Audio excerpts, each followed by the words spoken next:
دور کر دیا مولویوں نے ہمیں اللہ تعالیٰ سے دور کر دیا. اللہ کا تعارف نہیں کراتے.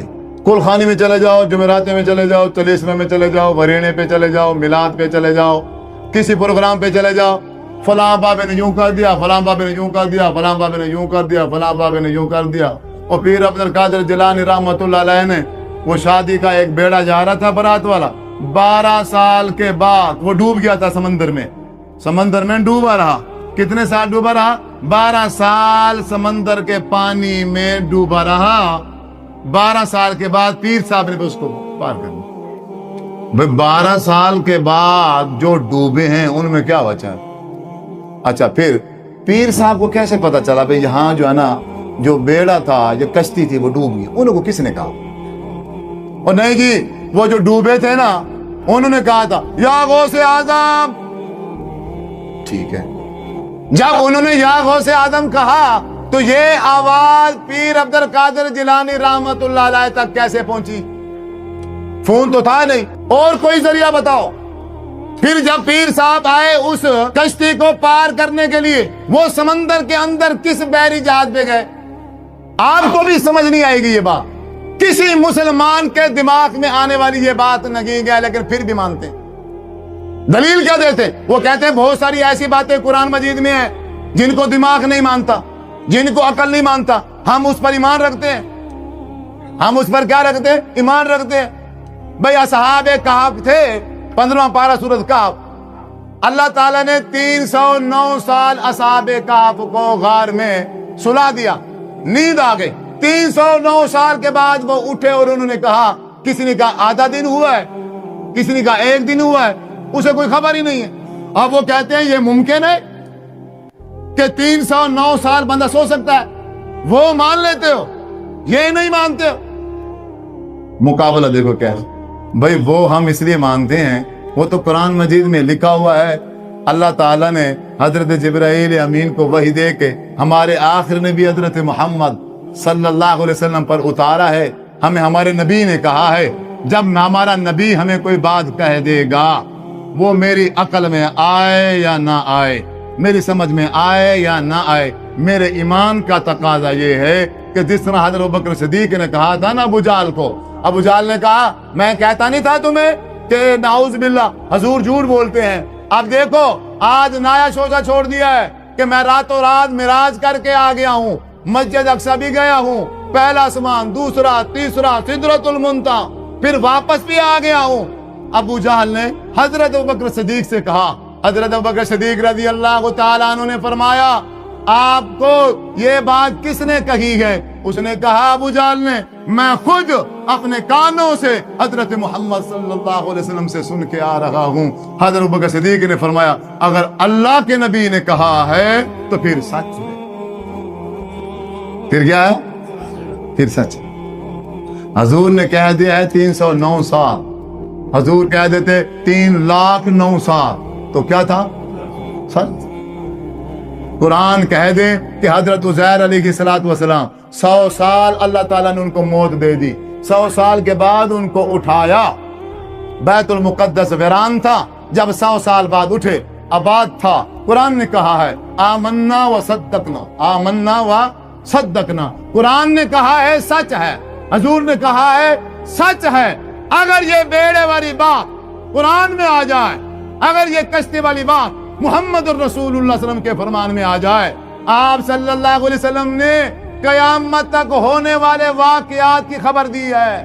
دجال آئے گا, فلاں ہوگا, فلاں ہوگا, یہ ملک یوں بن جائے گا, فلاں ملک یوں بن جائے گا, ساری نشانیاں بتائی ہیں. اگر حضور ان نشانیوں میں یہ کہہ دیتے کہ میرے بعد ایک اللہ کا نیک بندہ ہی آئے گا, وہ اتنا بڑا کارنامہ دکھائے گا, 12 سال کے مرے ہوئے بندے جو پانی میں غرق ہو گئے ہیں وہ انہیں زندہ کر دے گا. یہ کوئی چھوٹی سی بات ہے, لیکن کہیں کوئی ذکر نہیں ہے, کہیں کوئی تذکرہ نہیں ہے, نہ قرآن میں ہے نہ حدیث میں ہے. لیکن آج کے مسلمانوں نے اس کے اوپر اپنا عقیدہ بنایا ہوا ہے. اب ان کی یہ جھوٹی کرامات سنا سنا کے سادہ مسلمانوں کو خراب کیا جا رہا ہے, اللہ تعالیٰ سے دور کیا جا رہا ہے. یہ دلیلیں تھیں